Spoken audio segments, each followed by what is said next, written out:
Hello, everybody, and welcome to the Building It Online podcast, a podcast all about the successes, failures, and learnings from growing businesses online.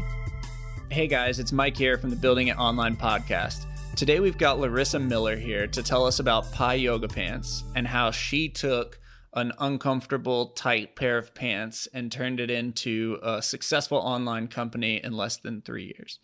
She's going to tell us about her journey, about her travels, about how she got the idea of Pi, and then how she translated that idea, which you'd be a little bit surprised about, but how she transformed that idea into a physical product and then an online store, both Amazon and Shopify. Without giving away too much more, I would like to bring in Larissa. Larissa, how's it going today? Hi, thanks, Mike. Glad to be here. Thank you. So why don't you give everybody here an overview of what the Pi brand is? Yeah, definitely. So Pi Yoga Pants is a boutique lounge and yoga pant company based here in San Diego. And everything that we sell is handmade with love. And our mission is to empower women and men of all shapes and sizes to feel comfortable and confident pretty much in their own skin and in their own yoga pants. Another fun fact is that we do donate 10% of net profits back to sea turtle conservation. That's pretty cool. So is it just you that's working on Pi? Or do you have a team with you? So I founded Pi 3.5 years ago here, and about a year into it, Yasmin started helping me out. And just this year, or actually last year now, we hired a warehouse manager who's been helping on. She actually just switched to full-time as of yesterday, which has been great because I'm really looking forward to her helping out 10 more hours every week. Nice. And we have a social media girl. So I'd say right now there's about 4 of us on the team. Nice. That's awesome. Mm-hmm. And when did you say you started all of this? Ooh, it was February of 2016. I remember because I was in the Philippines or in Thailand, and I had just had the idea to start the company in Pi. So it kind of like really resonates with me. And then I came back on my mom's birthday back to the U.S. to start bringing my yoga pants back to the U.S. and testing it out and seeing if people, liked my stuff or if they would actually want to buy it. That's pretty cool. Now, I remember you and me were friends with Chloe, and then we met at a little networking meetup that we had put together. I believe it was like right around when you started this. That's right. Yeah, you guys had the Pineapple Project, right? Yep, the Pineapple Project for a little while. Right. Yeah, I remember I made you guys the pineapple pants. That was pretty cool. I actually just saw her on Sunday at Abbott Kenny. Oh, nice. That's awesome. Yeah. So tell me a little bit about the story and the origin, because I know that prior to that trip, I don't think you looked at yourself 4 years or 3 years down the road as running the brand that you have today. So tell me about how that thought process came about and then how you've evolved into what you have now. Yeah, definitely. I mean, things have definitely come a long ways, even in the past 5 years. Back before I even started with the idea that I wanted to have my own company, I was an event manager for a marketing company, managing reps in the West Coast and Midwest, and they just kept putting on more and more territories. So I kind of just got fed up. I was like, this is doing too much. They're putting too much work on me. They're not giving me a pay raise. So I ended up quitting that and then started traveling pretty much full time. I was on the road for 6 months there. And then when I got to Pi in Thailand, I had the idea that I wanted to make these yoga pants. I was just so sick of wearing my tight yoga pants while I was traveling because you feel like you're just wearing so much material and it was way too hot. And so I was like, you know what? I'm just going to start a yoga pant company. And within an hour of that idea, I literally bought the website, got the Instagram, and got the Facebook. And I was like, yes, they're all the same. Because you know how annoying it is when someone has a really big brand and then their social media doesn't match. I was like, okay, the stars are aligning, everything is available. Something weird just happened. And so I was traveling around for a couple months longer. I went to Cambodia, I went to the Philippines, all kind of looking for a seamstress. I was traveling, but also asking around, and no one really seemed to help me. So I was kind of, it was just one of those things that you ask when you get in a taxi. So, you know anyone that can make some yoga pants like this? And then I finally got to Bali and asked my taxi driver this question. He's like, you know what? I actually do. He's like this? I was like, yeah, I have a sample in my bag. So I pulled one out. And he's like, yeah, I actually do. Do you guys want to go? And I was like, yeah, let's go. And so he turned the taxi around and I met with my seamstress. But at first I was like, oh my God, I don't even know if this is the right spot. These people aren't speaking English. My taxi driver was translating the whole experience. and they would say like a lot of words. And then my taxi driver would be like, yeah, they said yes. And I was like, oh my gosh, okay, so what is actually going on here? You definitely got a kickback from that first interaction for sure. That's wild. So But you actually found the first like manufacturer and seamstress that you have from a taxi driver just having a conversation. just having a simple conversation. And I'm not sure, I think he must have known them because he had seen them with their work before, because they have been running their company now for about 20 years. So my seamstress is very skilled in what she does, and they've all started the family business from scratch. So I think just word of mouth, they had found out about it. But I think what really was the tipping point was when I took my sample that we had created over to the label company to put the label on the pocket. And as soon as they had the mock label created and they put it on the pants, I was like, oh my God, like that looks like something I would spend like 40, 50 bucks at the store for. Nice. I have to give this a go. Yeah. And that was really like the turning point where I was like, this just looks so good. It looks so professional. Let's just give this a shot. So how long were you in Bali for meeting with her that first time? First time I was there about a month, and then I left for a week to go to Singapore, and then I came back for a month. But I wasn't really taking it too seriously. I was on that traveler budget of like less than $25, $50 a day. So the thought of putting any money towards manufacturing was just kind of a long shot. But I was like, you know what, let's just give this a go. So I put $500 into our first production. It was a very small run, but I was like, okay, at least worst case, I only have to sell so many to at least break even, so let's give this a shot. Started production. And by the time it was made, I was trying to make the website, but the Wi-Fi was absolutely terrible. So I took the next airplane back, started uploading all the pictures, and then launched May 28th, or May 25th, 2016. Yeah. That's awesome. And then once you got back here and you had a working website and $500 worth of pants with your logo on them, was it easy? Like, did you come back and just lay them out on a table and everybody was like, oh my gosh, I want these? So when I first launched online, I was really nervous because, it's like, this is something I made. I had taken a lot of effort and energy. I took all the photos, did all the listings. Like, it's definitely a lot of work, but I put it online and I was just like waiting, and it was crickets. No one knew my website. My mom and my aunt were like the first people to buy, and I had to give them 50% off for them to even consider buying it. And so I was just feeling like, okay, well, at least they're buying it with the compassion dollars, at least they believe in me. That's awesome. But I think it was my first event I did in San Diego. It's the International Day of Yoga Festival. And I was so nervous. I had all my best friends come. I was like, you guys, just be there. That way, in case nobody buys, it's still going to be okay. Yeah. And they all came out, and it was like such fun energy. And I was just like loving it. I was like, man, I'm like really in my flow. Like, this feels so good.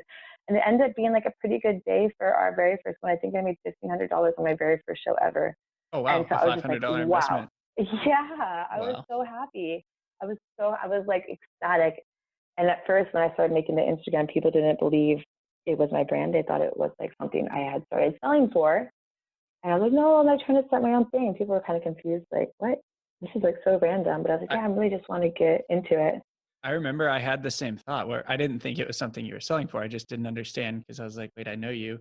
And I've like seen these things floating around Instagram and people sharing it and whatnot. And I didn't put the two together. And then when I actually saw you there that day, I was like, oh, wow, this is cool. Yeah, so it's definitely a lot of things to change, not just with like that perception, but also with my perception of self that I've like really transitioned as the brand has grown, because you really do have to like change your mindset a lot, right, in order to like become this leader and to become like in your head, you have to be a successful business person to be a successful business person. Yeah. So how has that changed? That's a really good transition. How has it changed your perspective on life, both personally and professionally, taking it from, taking yourself, I guess, from someone traveling the world, kind of wandering, looking for what they want in life, to the place where you are today, which I also want to get into after this, which is where the brand is today? Yes, it's definitely been a pretty big transition with all of the stuff, but I'll never forget one of my last classes I took when I was in college at San Diego State. What was it? Stress management teacher. She was awesome.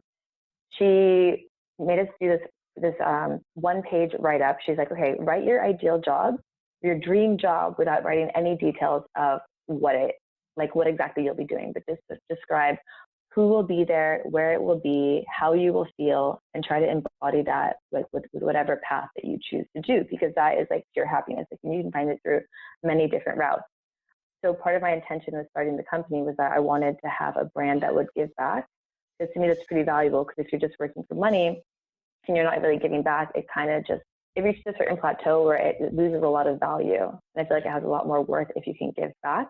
Right. And also for me personally, I wanted to be involved in something that was health and fitness, because if you're involved in health and fitness, more likely that you're going to get involved and you'll be doing that as well. And if health and fitness can be, you can get paid to do yoga, I mean, it's kind of awesome. I really like that aspect of it, because it keeps me healthy and fit. And I wanted to also inspire my friends and family and others around to be healthy and fit and happy with their life too.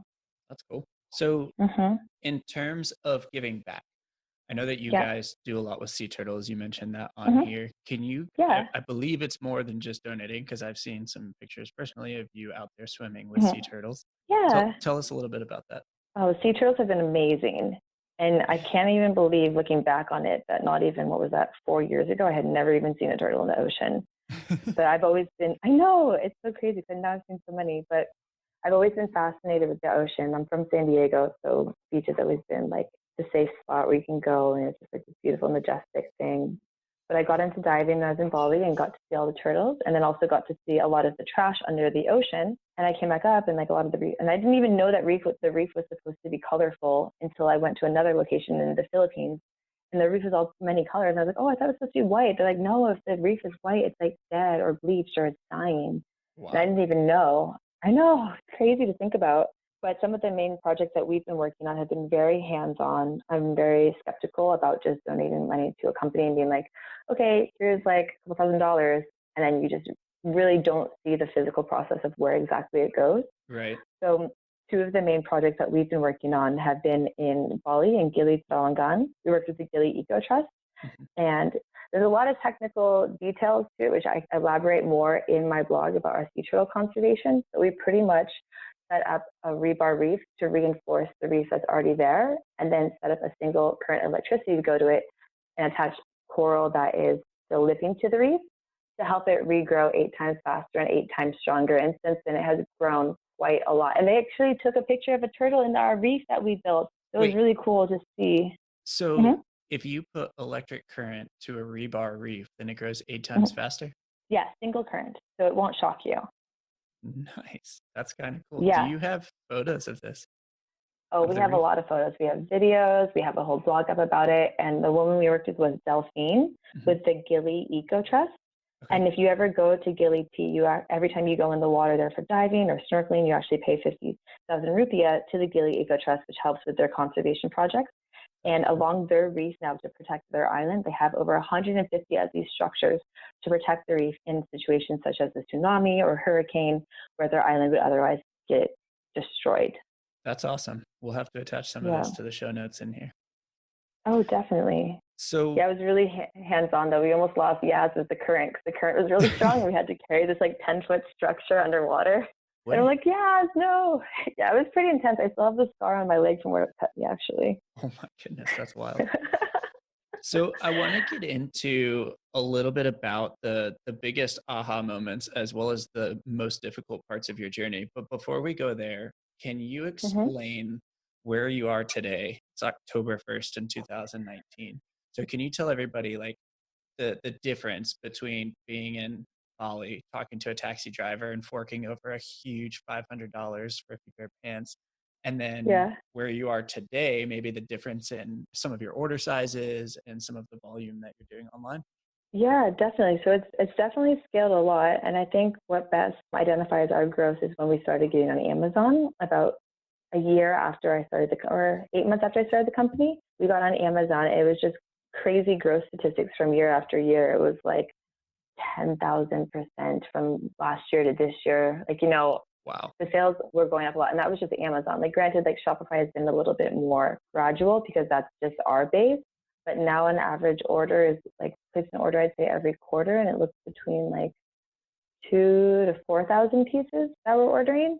Wow. So it's quite a lot of inventory that we're going through, which has also been really good because as we grow, you're definitely seeing all different sides of the business. And it's definitely a totally different business structure than it was in the beginning. And you kind of have to change your mindset about the business as it grows, and also anticipate the mindset you'll have to have for the business in the future Right. if you keep growing in that direction. That's awesome. That's really neat to hear. It's wild that Yeah. Amazon has been that such a large driver, and 10,000%, like that's absolutely insane. So, Yeah, I mean, granted, now it's been a couple of years, so we're going up, we're going down some months. But for the first year, it was definitely picking up quite well. Amazon was definitely very helpful in getting our name out there. that's cool. Now I know that you guys fill a pretty unique need in the market as well. And I Hmm. believe today there's plenty of yoga pant companies out there that are selling yoga pants that what I believe everybody would immediately think of when you say yoga pants. Why don't you explain the difference between, you and a Lululemon pair of yoga pants? Definitely. So even just going into the industry, I knew that the market was already rather saturated. There's a lot of yoga pant companies, and a lot of them are doing it very, very well. But when I saw tight pants and then I was traveling, I realized that the biggest gap was that these pants just straight up didn't feel comfortable in the hot and humid heat. So the pants that I designed are soft, they're lightweight, they're actually made out of rayon, which is from a wood pulp. So they're really lightweight, really breathable, and really good for when the weather gets hot.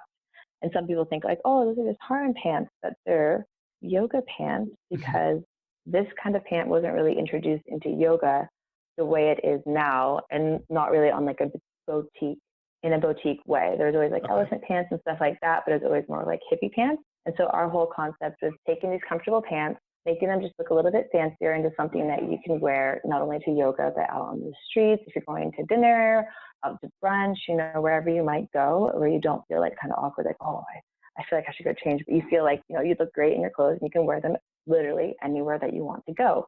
So in that sense, I think that finding a niche like that and kind of creating our own sector in the market was one of the most beneficial things that we could have done for the business, because there wasn't much competition where we were headed.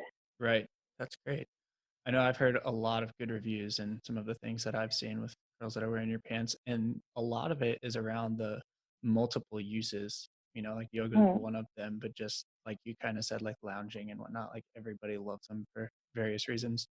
So, Yeah, and that's been really awesome to see as well, and also very empowering to see that it's not just like young women or, like middle-aged women. It's also like the older women that they want to do yoga, but they don't want to feel like their skin is being like pulled tight in spandex and everyone can see their butt. They want to feel yeah, comfortable too, but they also feel limited that maybe yoga isn't for them because the yoga pants aren't really something that they want to wear.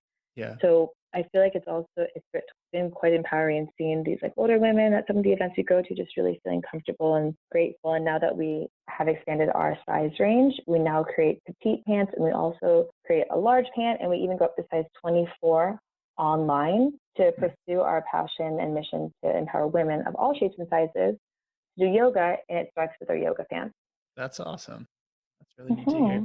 So tell us, now that we know where you've come from and where you are today, tell us some Mm-hmm. of the most difficult parts of that journey, and then some of the most amazing or inspiring parts of that journey. Oh, wow. I'd say I know it's a tough one. Give it all. I think some of the most difficult parts are just like getting over like the mental hurdles that you get at like a lot of different points. Even in the beginning, the fear and the thought that no one was going to like my stuff. Like I could see how that could be a big enough fear where some people just straight up don't get started, because I was freaking out. I was like, I'm literally putting my heart and soul into this, and if nobody likes it, I'm just absolutely going to be crushed, Yeah. because I've never in my life had the opportunity to really give something 100% of my attention and 100% of my time. And it's a little bit scary when you do, because you feel like if it fails, you're kind of like a failure too. You're just So I putting was yourself really, out in the world. really putting yourself out there. That So makes that was, sense. it in itself was a bit intimidating, but it was really good, I think, to learn that lesson early on and to really give it 100%, because I know a lot of people, they'll like start a business, but they'll also have like their boyfriend, or they'll have like their degree that they're working towards. There's always been like a couple different factors pulling at people. Right. And I think being able to focus all of your energy on something and really have that be where you're dedicating 100% of your time, I think there's no way you can fail if you're like 100% trying with all of your energy. It's So that is, interesting. We were doing yeah. we've done 2 episodes actually, one on entrepreneurship as a path to personal development. And it Mm-hmm. sounds like that's a lot of what you're talking to here, where you're you're overcoming almost personal boundary or not boundaries, but Yes. barriers, personal barriers, advancing yourself. But then we had another one where someone was talking about how if you go after something 100%, it's impossible for it to fail because everything's riding on it. And because it Yes. doesn't really matter what you were going after, you will find a path to success along that road. Mm-hmm. So Exactly. yeah, that's awesome to hear. So what about the biggest like wins or aha moments that you've had? Ah, biggest win. Ooh, I don't know. I Like feel like there's always a. was there ever a point where Mhm. you were like, oh my gosh, I can't believe that just happened? Like I've really wanted that to happen, like either a line extension or a big sale or something along those lines. Yeah. I feel like to be honest, the life of an entrepreneur is almost like daily. There's something very difficult, and then there's something that's like, oh my God, awesome. It's just kind of like the ways of being an entrepreneur. It's like a Yep. constant internal joke. But I think some of the biggest amazing moments were definitely, I think, last summer when we had like Amazon going really well and we had Facebook ads going really well. And we just really saw like the true potential of like how much we're able to do. And you know what they say, whatever you see is happening, Yep. you know that it can happen that much bigger in the Yep. future. So it just kind of scary to see that, but then it also opens your eyes to be like, wow, I didn't even know that was possible. That's cool. So, That's really mhm. exciting. So what Yeah. about misconceptions? So once you got back, you started selling pants, you realized that expressing yourself to this degree through this brand was not going to flop on its face because people started to buy, your store started to pick up, your Amazon sales Mhm. started to pick up. What were some of the things that you were thinking would happen and didn't, or didn't think would happen and did? Biggest misconception. A lot I about people that find a little bit of success and they're like, oh my gosh, this is great. It's going to be easy. And then they take like a week off and it Yeah, kind of disappears. Whoa. yeah. I think it's definitely. I mean, I'd say trust your intuition in the beginning, and it's like ride it. But then they say your intuition will get you there, and then it will give you a huge hurdle, and that's when you know, and you can decide if you want to like face this hurdle or if you want to give up. But it's definitely not easy to start in the business. I can say that 100%. I've spent many countless nights like staying up at the stats till like 3 a.m., especially the first year. Oh my God, I think it was like every day. I was definitely like single and not interested in anybody. I was like, it has to work. You don't understand. I'm giving it 100% for like the past few months. Like, I have to find a way to make this work. So I think the conception that it's always going to be easy or that it can be like passive income is also challenging because regardless of how hard you work on it, if you want to keep growing and expanding, you're always going to have to keep creating new ways to integrate things to make it succeed. Because I mean, who knows? Maybe in a couple of years, the type of pants I sell are totally out of style. So I have to be prepared for that when and if it comes. And there's always going to be hurdles. And it's just when you see the hurdle, you have to adjust and pivot. And if you don't, or if you don't see it coming, or if you fail to recognize it, I feel like that's when things can really go south. Yeah. Isn't it wild how, like, what a looming fear that is for most entrepreneurs?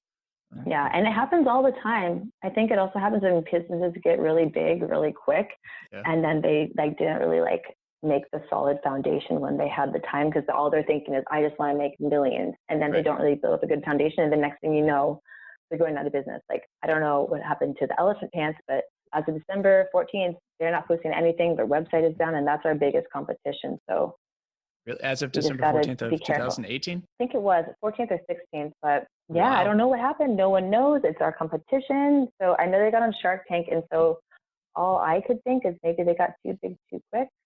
Yeah. But especially with the growth we're experiencing, even without any investors or any other additional things like that, I can already feel the growth. It puts a lot of pressure on you, and you got to be prepared to be that leader, like 100% of the time, and to be a leader for everyone else too. That's awesome. That's wild to hear that they're gone, and it's neat to hear how you've transformed because of it. So, Yeah, it's definitely interesting. But so eye-opening at the same time. You can always learn from people's mistakes or yeah, what they did. yeah. So today, 2019, going into Q4, what is it that you focus on day to day in your business, like in running this business and now having a team of 4 or 5 people? Yeah, so it changes, I think, based on season. For example, next week I'll be going to Bali for a month and a half and I'll be designing our summer collection. But for the summer, we definitely had a lot of events going on. I've actually been working really closely with my friend Cordia, who has her own t-shirt company. And she's been like, I have this event and this event. So we've been constantly hiring and training staff in different locations all over the world to work these events, and also being more focused on events.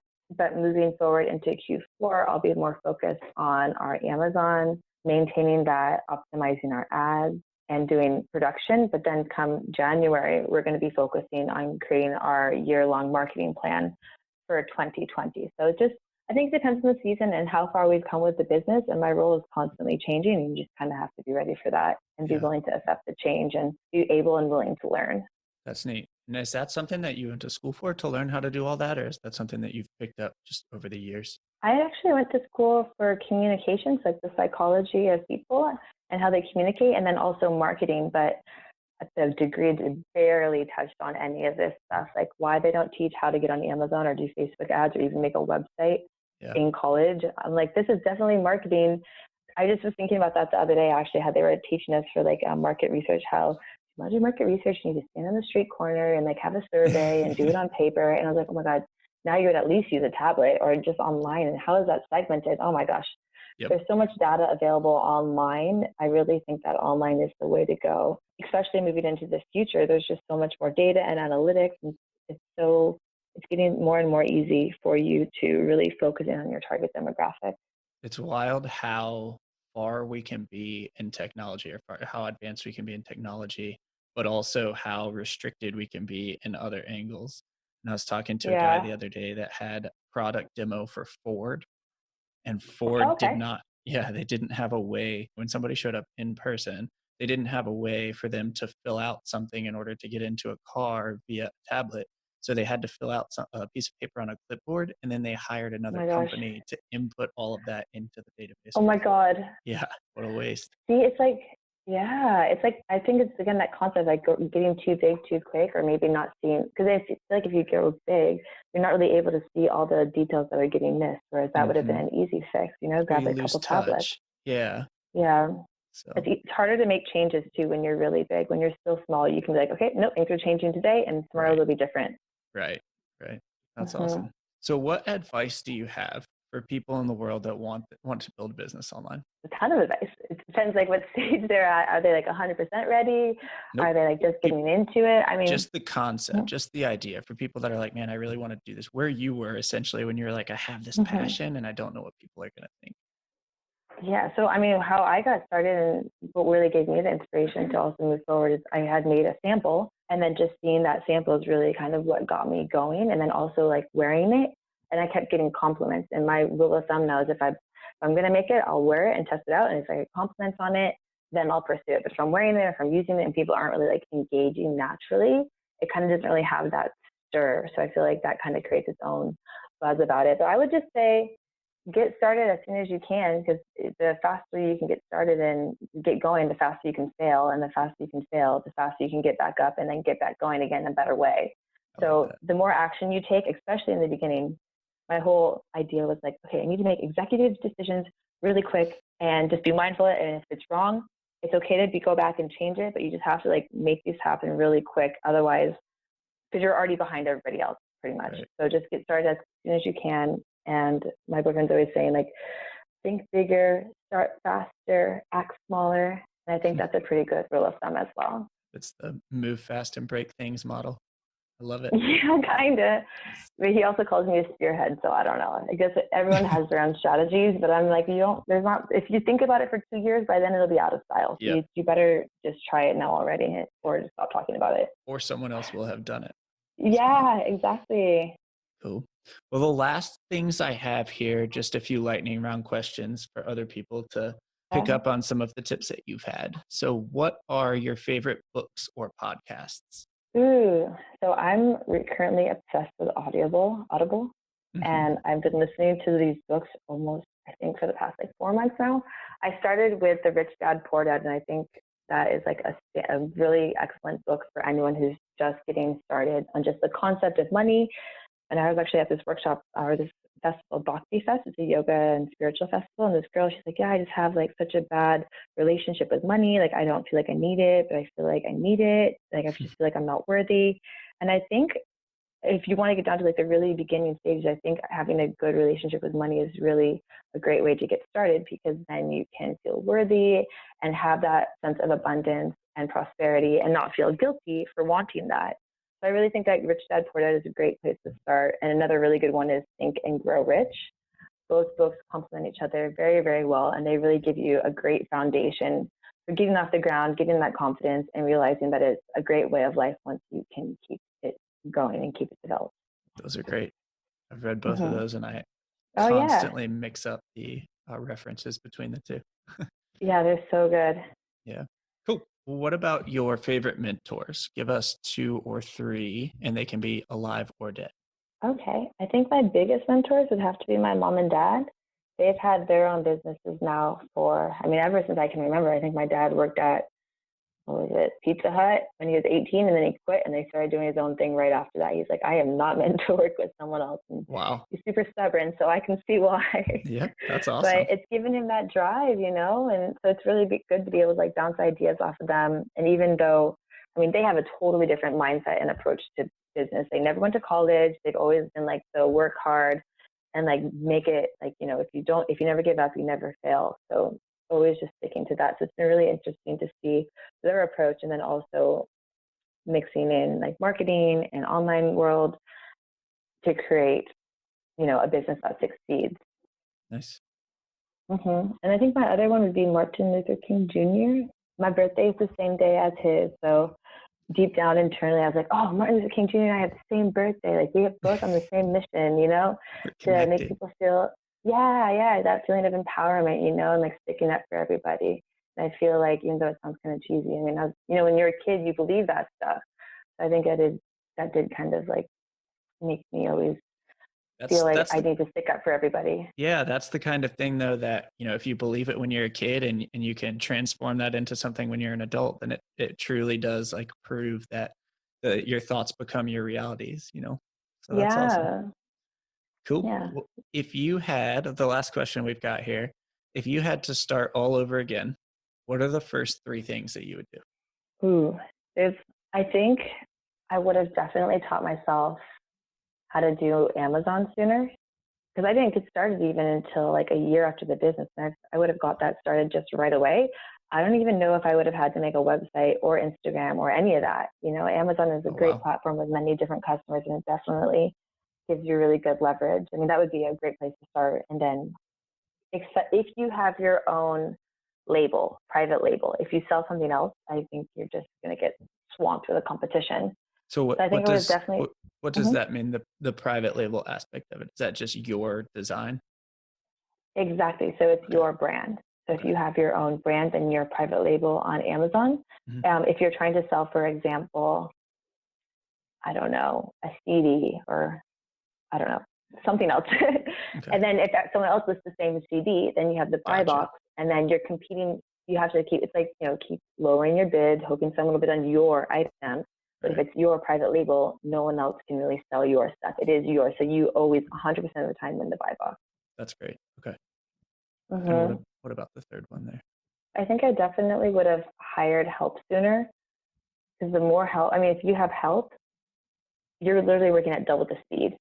And I think that ever since having like Yasmin on the team, I've definitely grown exponentially. And since having Cassandra on the team, like everything just goes so much faster. And you have to be ready to like manage it too, because sometimes you don't know what to tell people to do. But hiring help would have been it would have been really, really good if you can afford it. And even if you can't, it still teaches you a little bit about how to like be a leader and how to have somebody helping you. And some people, need to learn a little bit of skills on like how to work with something like that. But it's really good to get that going. And also, I wish I would have learned Lightroom and Photoshop earlier, because all those fancy flyers and all that stuff, if I would have learned, I was literally like on my computer trying to use the computer photo editor, trying to make a white background. I was like, why is it not working? I would have just invested the $40, got Lightroom and Photoshop from the beginning, and just like took a crash course for a couple of weeks. I think it definitely would have saved me a lot of time and a lot of money in the beginning. That's a tricky one, because as an emerging business, I believe those kind of companies pick up on, when you're starting a business and when you're first looking into those tools, and that you get overwhelmed with like ads and promos from all of the competing brands to buy their photo editor and their CRM, all of that. So Yeah, there's a lot of decisions you have to make along the way, but just stick with the good stuff. Photoshop and Lightroom will treat Nice. you good. Cool.